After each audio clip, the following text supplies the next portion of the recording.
Bentornati, sono Mattias Perdomo, chef e proprietario del ristorante Contraste a Milano. Oggi la cosa che vado a presentare con molto piacere è il donut alla bolognese. Dobbiamo partire da un grandioso ragù. In questo caso noi lo facciamo con 5 tagli di carne, 3 sono di maiale, un manzo e il vitello.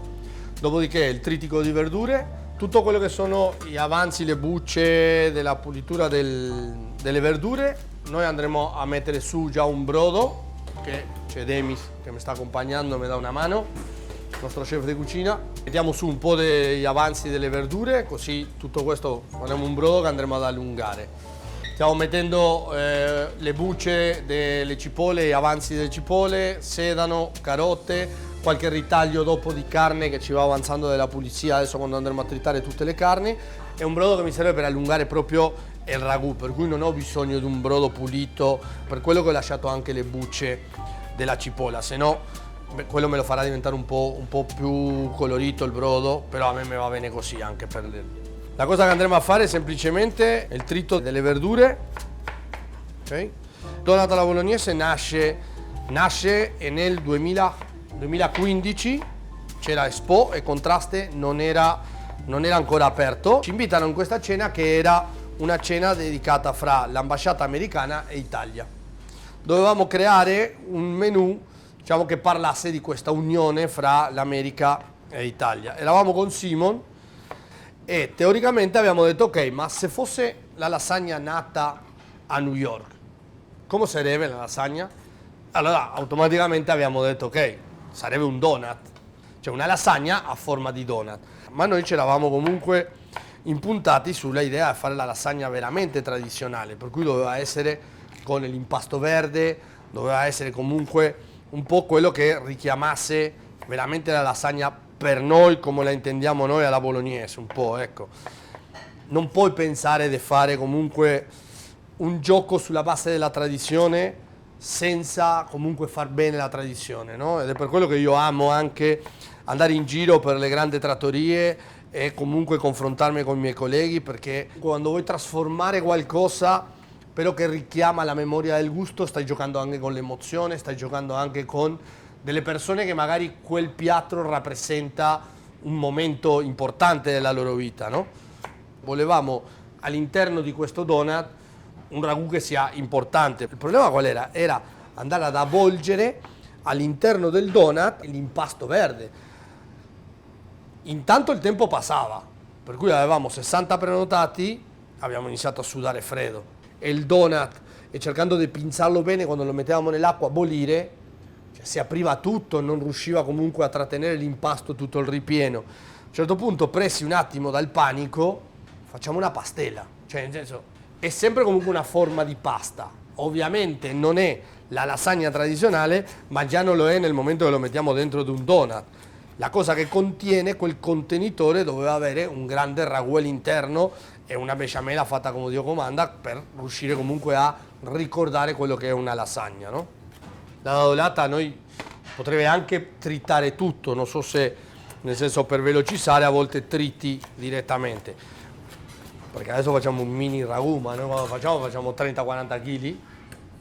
Per velocizzare hai le macchine speciali che fanno a brunoise direttamente, no? O lo fai nella tritacarne direttamente come ultimo passaggio, perché schiacci il prodotto, fuoriescono tutti i succhi comunque della cipolla piuttosto che della carota e la caramellizzazione che si fa all'interno della padella o della pentola è completamente diversa, no?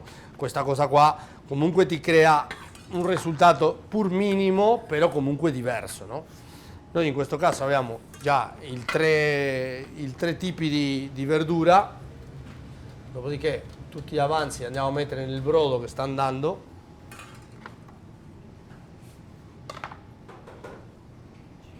noi andremo a fare un ragù dove mettiamo un po' di lardo perché mi serve un po' più di grasso, dopodiché le mettiamo un po' di salsiccia, ok? Un po' di maiale, in questo caso è un pezzo di lonza di maiale, un scamone di manzo e un po' di vitello, un magatello o una noce. Io sto tagliando adesso a cubetti per dopo facilitare anche il processo dentro del tritacarne.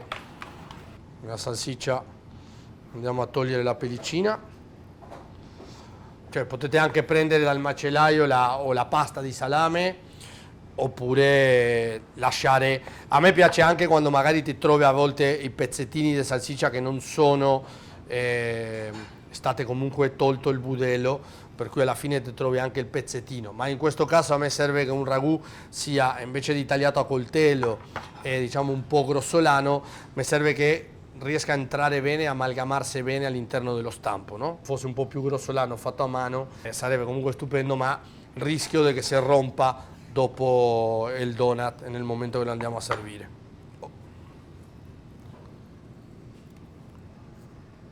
Okay. Pezzo di lonza. Sul ragù apriamo comunque un discorso ampio perché ogni ricetta entra tanto anche quello che faceva ogni famiglia in casa, no? Ovviamente a me la cosa che mi interessa è avere le 3 carni. Cioè, tu pensa che per esempio per noi in Uruguay e in Argentina, diciamo il sostituto a quello che dovrebbe essere il ragù è un po' quello che è il tucco, no?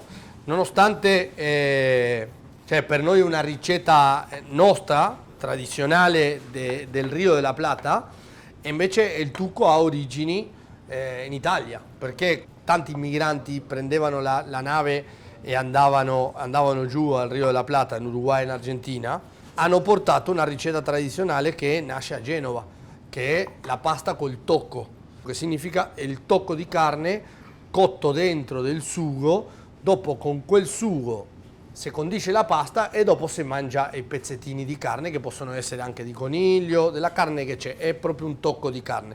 Per noi questo è la domenica e sarebbe comunque la pasta col ragù, però per noi quella è la nostra memoria del gusto, perché noi la bolognese con la carne tritta così non l'abbiamo mai fatta, no? Non l'ho mai mangiata in Uruguay.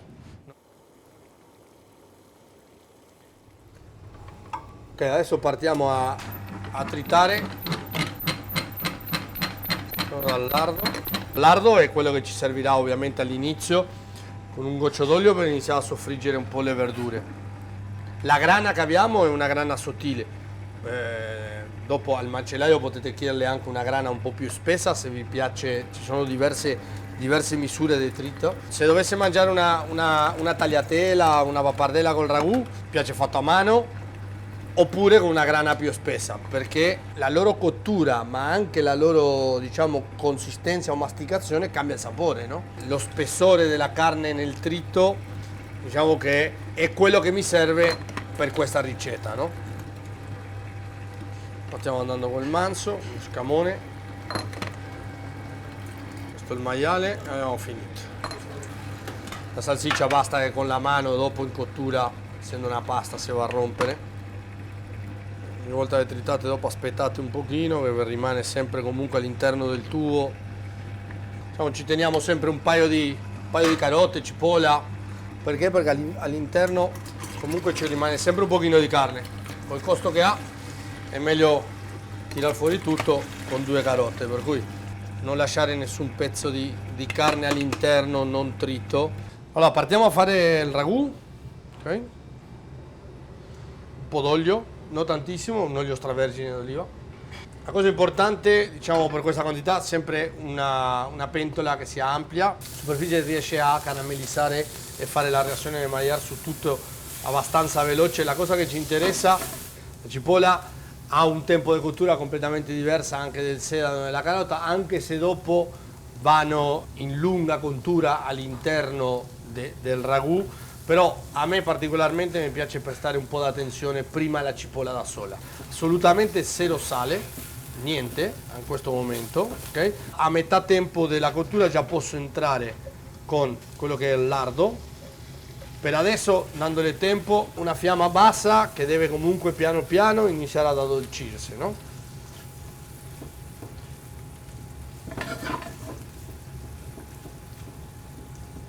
È sempre comunque una precauzione interessante quella di darle alla cipolla un po' più di cottura da sola per riuscire comunque ad evitare comunque quella sensazione comunque che è pesante, no? In questo caso noi usiamo quella gialla, quella che è la classica, la bionda, diciamo, con cipolla. È quella che ha una bella profumazione, una bella masticazione, ma soprattutto mi lascia quel punto, diciamo, di acidità, un po' agrio, che è quello che mi interessa in questa cipolla. Ovviamente andando dopo in cottura lunga, tutte diventano molto più dolci. La rossa invece a me piace molto più per mermelata piuttosto che per cruda, come il nostro piatto, la cipolla di Tropea caramellata la facciamo diventare una mermelata perché è già tendente al dolce di suo, è quella che si mette anche nel ceviche, è quella che la mangi anche in una catalana cruda, che la fai marinare un po' e già è molto più dolce, no? Per le lunghe cotture mi piace la gialla. Quando la cipolla inizia a diventare un po' trasparente, per me questo è il momento dove posso iniziare ad aggiungere le altre verdure, con sedano e carote insieme. Facciamo anche loro un po' appassire piano piano. Nel ragù mettiamo il sale in due tempi, uno un po' alle verdure e una al finale quando abbiamo finito di caramellizzare tutta la carne, no? Perché quando ne metto il sale fa la reazione di iniziare a desidratare il prodotto, per cui mi fuoriesce l'acqua all'interno del prodotto e mi diventa molto più lenta la caramellizzazione del prodotto. Se vedete qua già iniziamo un attimo a vedere le verdure che si sono iniziate un po' a cuocere e l'acqua, diciamo, che ho all'interno, questo è più il grasso dato dal lardo, okay? Non ho quasi l'acqua della verdura, si è un po' evaporata tutta. A questo punto metto la prima manciatina di sale. Quando metto il sale devo aspettare un secondo a mettere la carne di nuovo, perché il sale, come dicevo, farà uscire comunque le acque che rimangono all'interno delle verdure. Ho bisogno di che la pentola sia praticamente asciutta ed avere solo il grasso del lardo per iniziare a caramellizzare bene la carne. Se io adesso lo mettesse subito mi farebbe un effetto bollito. Sono i dettagli che fanno comunque alla fine la differenza del risultato finale. Vado con le carni. Allora partiamo mettendo il manso senza paura a sgranare, ok? E mettiamo anche già il maiale. A questo punto lasciamole un po' di tempo, ok? Qua a fuoco sì che lo alziamo finché ci rendiamo conto che siamo riusciti a caramellizzare bene tutta la proteina, ok?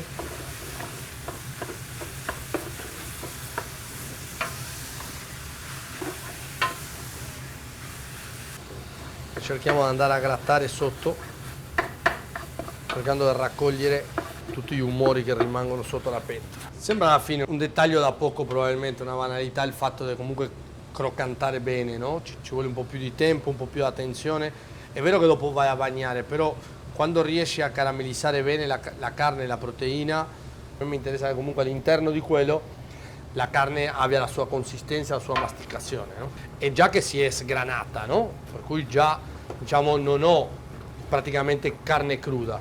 Lo senti proprio anche al tatto, no? Che è tutta come saviosa, come se fosse un crumble. Aggiungo il vitello e quel tempo che mi serve per separare le due cotture, ma che dopo comunque faranno una lunga cottura insieme.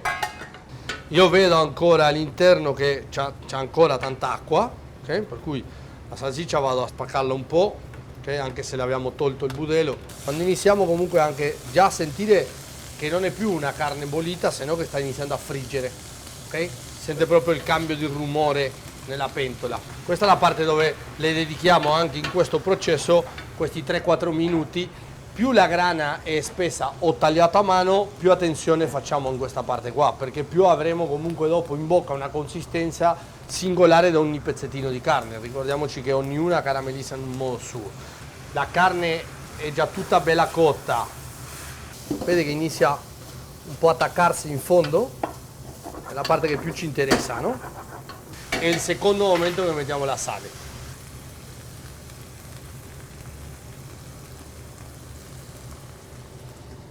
E il pepe io in questo momento non lo utilizzo perché a me la cosa che mi interessa sul pepe non è la sua spezia piccante, mi interessa la sua profumazione, per cui vado a metterlo alla fine del tutto, ok? Non mi interessa metterlo in questo momento così ho un piccante sulla carne, non mi interessa trovarlo, mi interessa trovarlo nel suo insieme finale, ma un po' solo, non siamo molto amanti del pepe, ecco.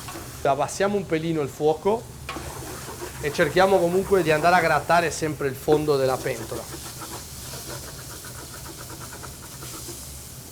Dobbiamo fare attenzione a che sia sempre con quel colore caramellizzato e non che passa ad essere un colore più nero, dove inizia comunque a rimanere attaccato e diventa diciamo amaro perché si è bruciacchiato. Deve essere appena caramellizzato un po'.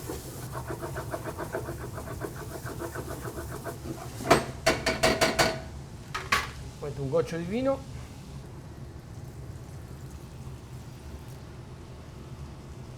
Adesso vado a sfumare tutto, un po' di vino rosso. Il vino rosso mi serve anche per quella punta, innanzitutto alza tutti gli umori sotto, dopodiché mi dà quel tannino, quella punta di acidità, di tanico che mi serve, profumazione del vino, sia un buon vino. Non è che serve tanto, serve appena due bicchierini di vino per questa quantità, per riuscire un attimo a bagnare tutta la carne, evaporo molto bene tutto il vino, che mi rimangano sia attaccati un po' la parte acida ma non che rimanga l'alcol, per cui le do quei 3-4 minuti in più di cottura. Questi sono dei pelati, li andiamo a rompere un po' con la mano, dopo in cottura comunque si sfaldano tutti. Non mi dà fastidio che rimangano i semi all'interno o qualcosa, per cui lo rompo semplicemente con la mano. È un buon pelato questo, che ha una bella punto di dolcezza. C'è chi lo fa con la passata, c'è chi lo fa col fresco. Sulla passata ho paura che all'interno della passata ci sia qualche diciamo aiutino per conservare di più. Il vino è già tutto evaporato, okay? E possiamo andare ad aggiungere il pomodoro.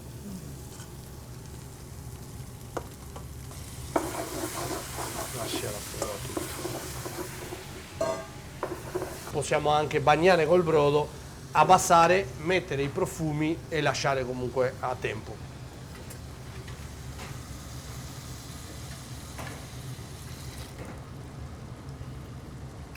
E andare a bagnare e a coprire a filo con il brodo che abbiamo preparato degli avanzi stessi che avevamo, delle bucce di carota, di cipolla, di qualche ritaglio pezzettino di carne, con un brodo che non abbiamo in questo caso aggiunto il sale al brodo, ok? Lo teniamo senza sale. In questo caso stai andando con 4-5 ore di cottura, non è importantissimo la temperatura in cui aggiungi il brodo, ok?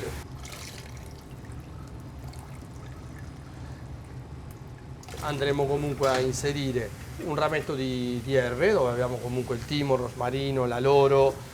Andiamo di nuovo con le capentole a raccogliere tutto quello che rimane sul bordo e lo lasciamo andare. Fuoco piano e non le mettiamo il coperchio, ok? Perché io ho bisogno comunque dell'evaporazione. A me non mi interessa, se io le metto il coperchio creiamo la condensa e faccio molta più fatica a comunque avere il risultato che mi interessa, che sia comunque compatto, asciutto, però che tutti i succhi, diciamo, del brodo, del vino, tutto quanto se lo assorba la carne, per quello che non lo copriamo e lo teniamo comunque sempre idratato, facendo sì che tutti i profumi, tutti i gusti si amalgamano per bene e creano comunque una lunga cottura del ragù. Non è amalgamato ancora, senti ancora il pomodoro, senti ancora il residuo del vino, senti un po' la carne che ancora non è un profumo unico, hai una palette di profumi diversi, no? Invece le manca tempo questo per amalgamarsi tutti quelli che sono i profumi volatili. Bene, intanto che il ragù continua ad andare alla sua cottura, partiamo a fare adesso la besciamella.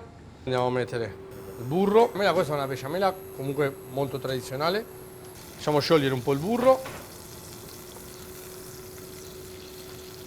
Prestiamo un po' attenzione a che la farina cuocia per bene, così non abbiamo dopo quella sensazione di farina cruda nel momento che facciamo la besciamella. Andiamo al fustino. Vediamo un po' di tempo di cottura alla farina. Okay? Noi andremo a fare una besciamella dove usiamo anche una parte grassa con la panna, perché come ne useremo poca all'interno dello stampo, ci interessa che sia un po' più grassa e che sia un po' più densa, okay? Per cui noi la tiriamo, però ha una parte grassa più importante, non è solo base latte, abbiamo anche un po' di panna. Okay? Una volta che abbiamo visto che la farina è già cotta per bene, okay? Ma che non prenda assolutamente colore, okay? Andiamo a inserire il latte tutto una volta. Una volta che inizia a densare un po' la parte del latte, andremo ad aggiungere la parte di panna che abbiamo, la panna, già qua andiamo piano piano. Cioè, una volta che ho amalgamato bene tutto, andremo comunque a darle 4-5 minuti di cottura sicuramente. A questo punto andiamo a condire col sale.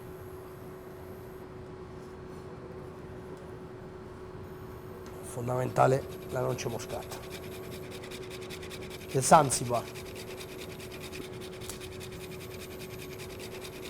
La noce moscata già ti fa casa, ti fa domenica, c'è una besciamella con la noce moscata, già ti riconduce a quello che è proprio la lasagna. Nel momento che tu metti il ragù e besciamella, anche su una foglia di lattuga, la tua testa dirà in quel momento che stai mangiando una lasagna. Un colpo ancora.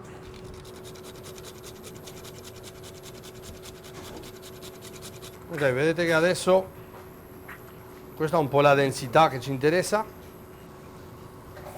Averle messo la panna ce l'abbiamo un po' più settosa, un po' più cremosa, ok?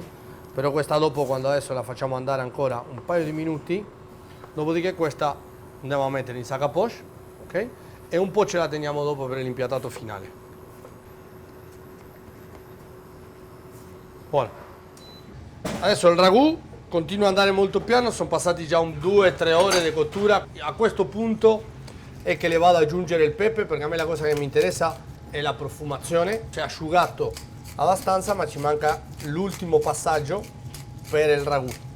Ci serve andare a toglierle un po' del liquido al ragù, senza comunque lasciarlo in assenza completa d'acqua. Non andiamo a schiacciare tantissimo, però sì che lasciamo comunque cadere un po' del brodo, ok?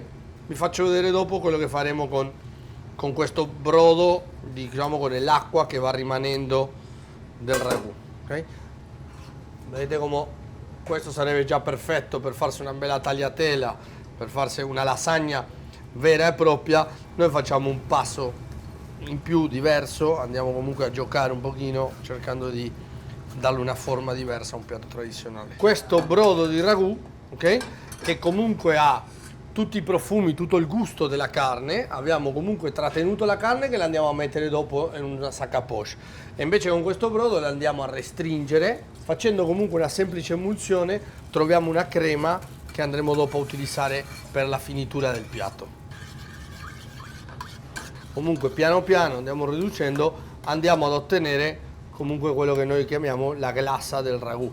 Questa glassa dopo ci servirà per andare a fare finta di che sia la parte che crea le strisce al donut, facendo finta di che sia il cioccolato, ecco, però è una glassa, un ristretto di ragù. Adesso andiamo a dare forma in questi stampi, sono gli stampi della Silicomar, ok? L'abbiamo utilizzato, che sono quelli che utilizziamo per fare questo donut. Cosa ci interessa è andare sotto, ok? A fare il primo strato di besciamella, cercando di andare tutto fino in fondo.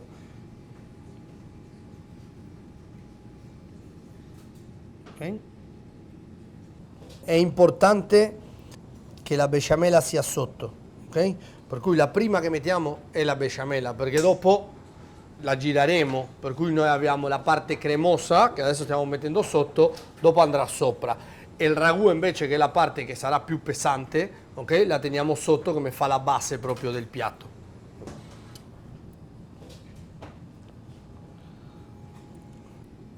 Che caratterizza proprio la ciambella, che ci dà la forma finale.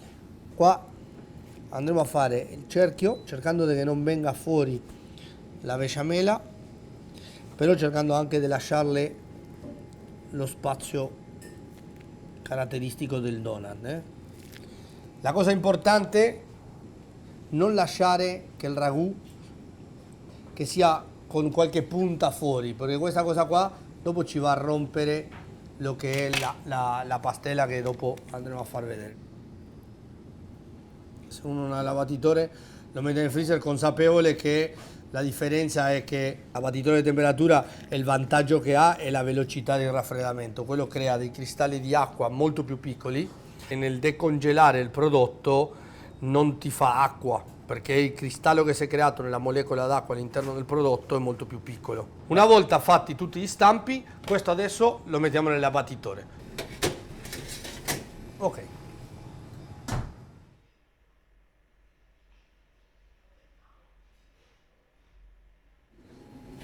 Lava tutti. Ok.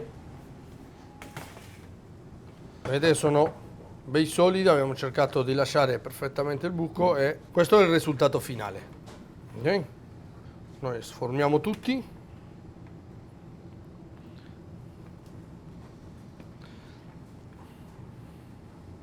Che semplicemente con attenzione sulla parte del ragù andiamo a steccare, ok? Cercando di metterlo dentro, però con attenzione. Una volta che così, stecchiamo un po' tutti, ok? E torniamo dentro a casa, dentro del freezer. Chi ha l'abbattitore lo mette di nuovo nell'abbattitore. E passiamo alla pastella, così dopo vediamo l'ultimo passaggio finale. Dai. È una pastella, diciamo, tradizionale. La cosa che facciamo sono una decina di uova.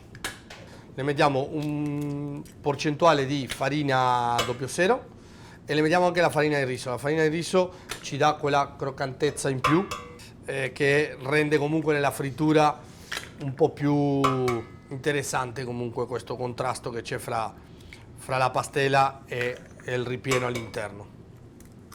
Ho messo la farina 00, farina di riso e sale. Frullatore di immersione.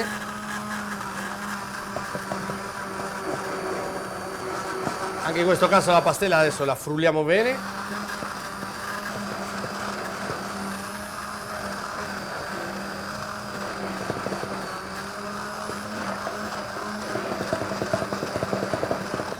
Setacciamo per se sono rimasti dei grumi, che evidentemente saranno rimasti.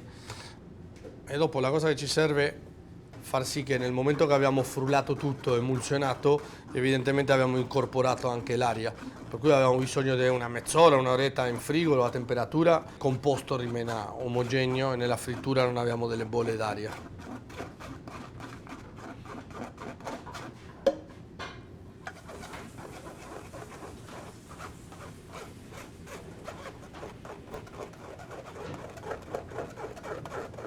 Abbiamo fatto riposare la pastella, abbiamo qua le nostre ciambelle già steccate, andiamo a immergere, facciamo attenzione che rimanga un po' all'interno ma che ci sia il buco, andiamo a friggere.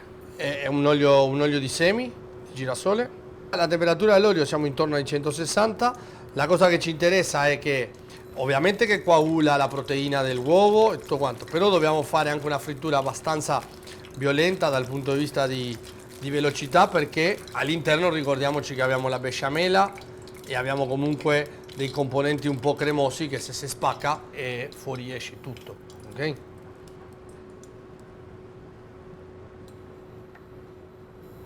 L'importante quando facciamo passare è farla girare un po' su di sé, così non rimangono un po' quelle venature della pastella, okay? Ci interessa uno shock abbastanza veloce, così coagula ma che non prenda tantissimo colore. Questo dopo uno lo lascia un po' a temperatura, che si scongeli del tutto, e dopo lo andiamo a finire e rigenerare nel forno. Questo è importante. Dopodiché questa, una volta che si è scongelato per bene, le fai un piccolo giro allo stuzzicadente e lo togli. ok? E lasci comunque il donut scongelato, l'abbiamo messo nel forno 160-170 gradi, ok? Per quei 7-8 minuti. Non bisogna lasciarlo molto dentro perché comunque dopo si disidrata e scoppia all'interno, no? Noi lo prendiamo, semplicemente lo appoggiamo al centro del piatto, ok? Dopo andremo a rinforzare come se fosse la glassa, questa qua, come se fosse la glassa di cioccolato bianca che va a bagnare i donut. Andiamo a farle una glassa che cade un po' sul donut, ok? Però questa è la besciamella.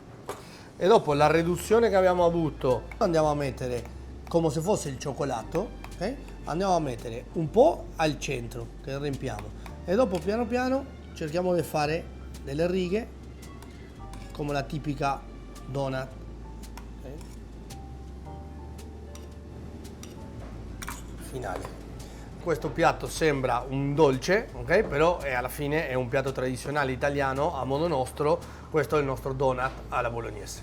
Andiamo a tagliare, troviamo l'interno, ok?